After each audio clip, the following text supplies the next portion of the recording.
What's up, everybody? It's your boy. Did you know that High School Musical was made on a $4.2 million budget? If you know anything about movies, that is tiny. And High School Musical wasn't released in theaters, so we don't have box office figures, but it made over $100 million in DVD sales alone. And the third High School Musical movie, which was released in theaters, made $252 million at the box office, if that's any indication as to how successful the first movie was. As far as movies go, that's like one of the biggest ROIs for any movie ever.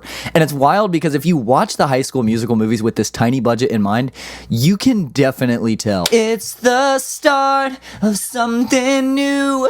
It feels so right. AKA Reed from Shameless Nerd. Today's video is about finding joy and excitement again in a world that is so determined to take that from us, fighting against our nature and tendency toward apathy and repetition. If you would like to support the channel, please consider subscribing and clicking the like button so that the absolutely evil YouTube algorithm will actually show my videos to people. And if you would like to directly support a public school teacher fighting the good fight, you can do that by clicking the join button and joining the ranks of these beautiful people on the screen for whom I am endlessly grateful. All right, let's get into it. Remember when things were fun? Remember when you used to watch a movie and you would just sit still and watch a movie from start to finish with no phone in your hand? Remember going outside and doing random stupid things with your friends, riding bikes, playing in the mud? Remember lighting bottle rockets directed at your middle school principal's house? Was that last one just me? These things, among other activities that would be tremendously boring now as adults, were so much fun. Why were they so fun? Was it just because we were young and stupid and now we're old and smart and old people don't get to have fun? Yeah, kind of, actually. According to Dr. Stuart Brown of the National Institute for Play, but also according to literally anyone over the age of 23 or so, it actually gets harder to have fun as an adult because of the added responsibilities of adulthood, the stress of financial independence and workplace politics, and a deeply negative news cycle, and because adults don't make time or have time for fun. We live in a culture which, for adults, actually kind of demonizes fun. Catherine Price, author of The Power of Fun, puts it like this, quote, "A misconception we have, which is that fun is for the privileged." And that gets to the point like, how dare you think about fun right now? That's only for people who are in a particular echelon of society. And I think this perspective is pervasive in especially American society. Fun is for kids and adults go to work. It's irresponsible to have fun. And because of this subconscious ideology bleeding into everything we do, it often feels less fun to try to have fun because instead of having fun, you end up feeling guilty about spending time not like grinding or making a spreadsheet or some shit. But fun play is important, and not just philosophically, abstractly so. Recent studies show that having fun can, quote, help create new neural connections which may delay the onset of Alzheimer's disease and other forms of dementia. And this is super important because we literally get less biologically capable of having fun as we age because we decay. This video is going to be fun, I promise. Our senses degrade as we get older, says David J. Linden, a neuroscience professor at Johns Hopkins. Starting at around age 20, we lose 1% of our touch receptors each year, for example. That's not particularly noticeable in midlife, but by old age, it leads to problems with balance. In other words, we literally will end up incapable of creating new neural connections, of creating certain neurotransmitters associated with pleasure, of enjoying anything, if we don't prioritize it while we're still young. We've known societally forever how important play is to developing brains in children. I'll link to an article from Harvard University, but playing for the sake of playing as a child is vital for language development, social skills, problem solving, critical analysis, physical balance and coordination, executive function, creativity. The list is literally endless. And this is from neuroscientists at Harvard. Playing is important. Having fun is important, even if it wasn't fun.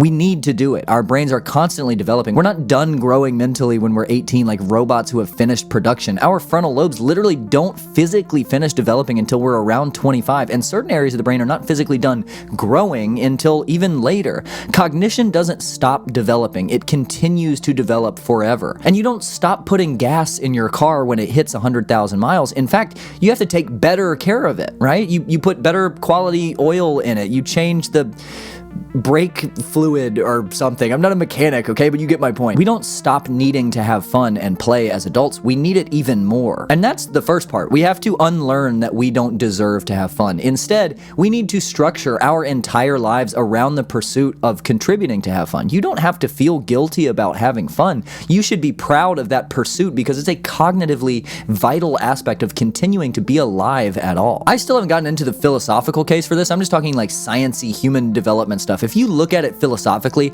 how could anything be more important than having fun? We get to live 80 years if we're lucky, 70 years if you eat as much Wendy's 4-for-4s as I have.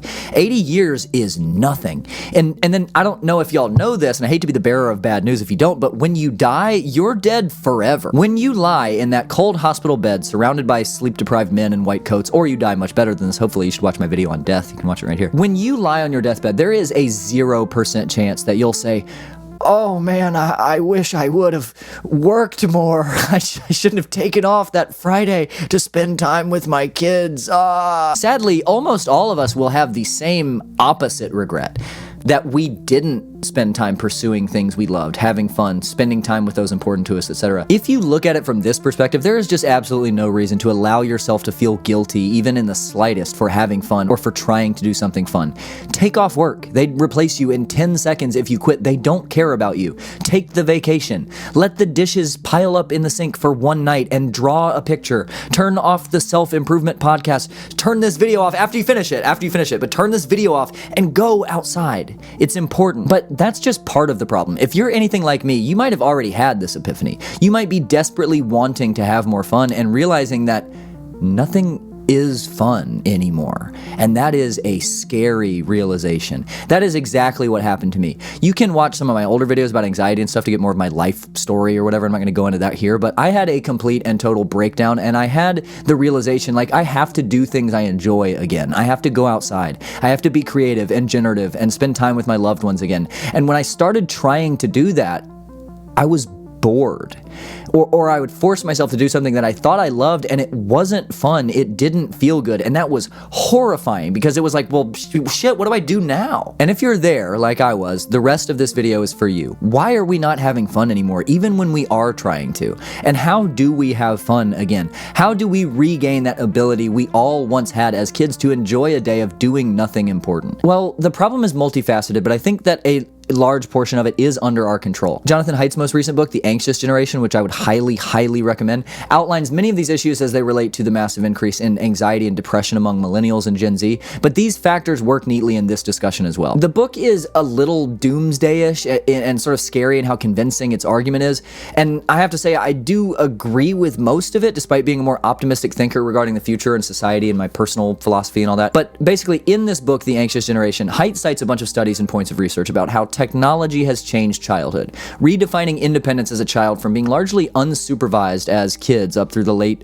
1980s, early 90s, and arguably some of the early 2000s, depending on where you lived in the country, into what is now a childhood that is largely deeply over-parented, and in real life very supervised and very safe, but is simultaneously being replaced with a complete independence online, wherein children are being raised by their smartphones and iPads and computers on the internet with almost zero supervision, free to consume whatever they want. And Haidt discusses at length how these two things combine to ensnare today's youth in a trap which dramatically raises the likelihood for anxiety and depression. And he does a much better job than I ever could highlighting how this is happening and weaving in sources and studies and all, which kind of make this kind of horrifyingly convincing in my opinion. However, for the purposes of this video, some of the details in that book apply to us as young adults, and many of you watching this who may be younger than I am, and many of you who may be older than I and are participating in this same overconsumption of digital media and over-reliance on technology for stimulation. The results of this may be more demonstratively negative on the developing brain of a child, but like we've discussed, what developing means is pretty subjective anyway, and we're all developing. It's pretty demonstrably negative for adults as well. When we consume hyper-stimulating content, on our phones especially, but even in movies, music, modern television, video games, all of which is deeply overstimulating and extreme these days by design. You can watch my first video where I go into a lot of detail on this exact idea right here. When we consume hyper-stimulating content, our brains are physically altered. This is a quote from a study done by the Education Research Institute, China University of Geosciences. They found the smartest people in the country that invented TikTok found that, quote, physically, short-form video overconsumption can cause poor vision, decreased physical fitness, and possibly chronic diseases and other disorders. In terms of mental health, it can result in emotion regulation problems, reduced feelings of well-being, and even problematic behaviors such as suicide. Furthermore, among students, it has been found that short-form video addiction can also lead to poor sleep quality and academic burnout.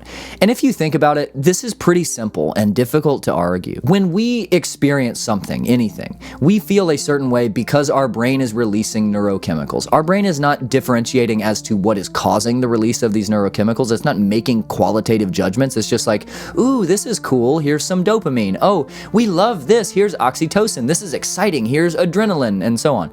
Our brains evolved to do this for survival. If something feels good, evolutionarily speaking, we should do that because it means we're not dying. Dopamine became the neurochemical that represents this phenomenon. If something is scary, evolutionarily speaking, we should avoid that because it could kill us. So our brains evolved to release norepinephrine and glutamate into the amygdala. If something makes us aroused, evolutionarily speaking, we should have sex with it because we could procreate and keep surviving. So our brains evolved to release oxytocin and serotonin, etc., so on and so on. External stimuli cause our brains to release correlating internally stimulating chemicals. And nowadays, instead of once every few days seeing a tiger and being flooded with norepinephrine and dopamine and glutamate, we're scrolling through 600 15-second videos about how terrifying the news is, and our brain doesn't know the difference. It floods us with those neurochemicals every time. Same thing with all the amazing, interesting, predatorily stimulating, loud pieces of content on TikTok or Instagram Reels with the big letters and crazy faces. We see hundreds of them, and our brain is constantly flooded with the correlating neurotransmitters. It's not hard to see why we are existing in a state of deregulation. There's no way our brains are equipped to be producing and processing the excessive amounts of neurochemicals they're being stimulated to produce, and so we're all used up. Now, for anyone that actually studies this stuff and knows more than I do, I recognize that I'm vastly simplifying how the brain works, but as an introduction to the concept, I think the illustration here has value, even if it is admittedly more complicated than that, and it is. I know I'm an idiot. Don't come after me, neuroscientist Twitter, if that exists. But when we were kids and we had fun throwing a tennis ball at a brick wall and catching it over and over again, that was fun at least partially because we weren't overstimulated by other forms of entertainment. We were bored. We were so bored, in fact, that throwing a tennis ball at the wall flooded our little child brains with the good chemicals, and we had fun. Now, again, oversimplifying, we don't have fun throwing a tennis ball at the wall because we spent all our good chemicals on home remodeling rage bait house flipper videos on TikTok. So when we try to do something fun, we literally struggle physiologically to enjoy it because it's not stimulating in comparison to the ways in which we are constantly overstimulating our brains with other stuff, mainly, of course, technology and digital consumption. This is super evident in young people because we're old and we're judgy of young people, but we are the exact same way. You watched a movie the other day and you scrolled through TikTok at the same time. You can't take a piss at a urinal without getting your phone out to see what new and exciting racism there is to consume on Twitter. I know you because you are me. We are the same, and we must admit it to ourselves. And what we need to do is to be conscious of what and how much media we are consuming in the same way that we should be conscious of what and how much food we eat. Do we need to throw our smartphones away and build a log cabin in the woods?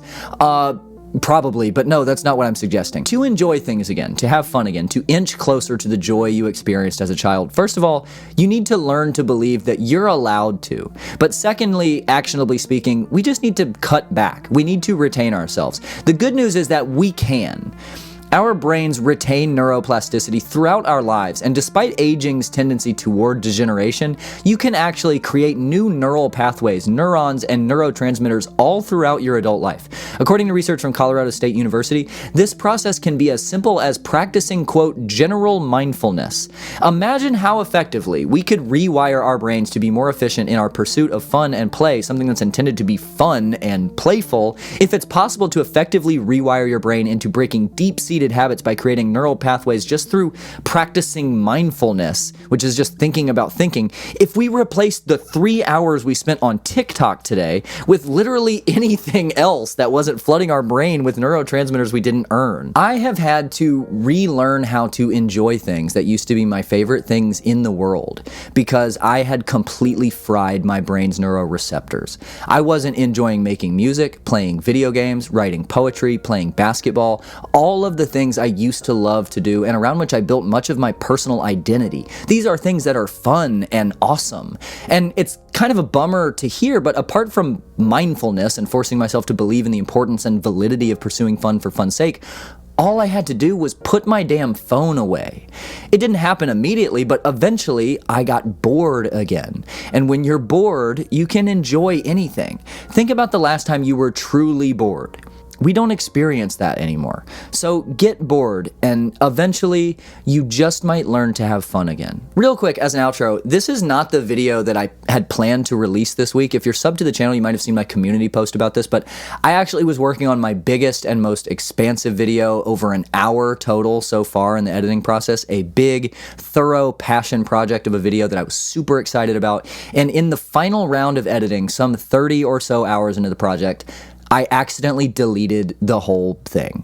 It sounds cartoonish and stupid because it is. I can't explain how it happened in a way that matters, but it was a majorly deflating and devastating thing that I'm still working on getting over.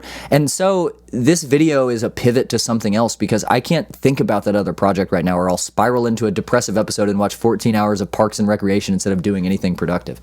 I tell that story because it's tangentially related to this topic, and if there's anything positive that can come from that experience, it's that I still made this video. I still wrote a 3,300 word script and kept moving forward despite that, and I'm not letting that derail the year of prolificity. Nothing is stopping the shameless nerd train. Anyway, thank you to all of you guys who saw that community post about that and commented all the nice things that you did. That was a major reason I was even able to muster the motivation to make this video, and I am, as always, eternally grateful to this little shameless nerd community. You little random people on the internet mean the world to me. So thank you, Shermless Nade forever. See y'all next time.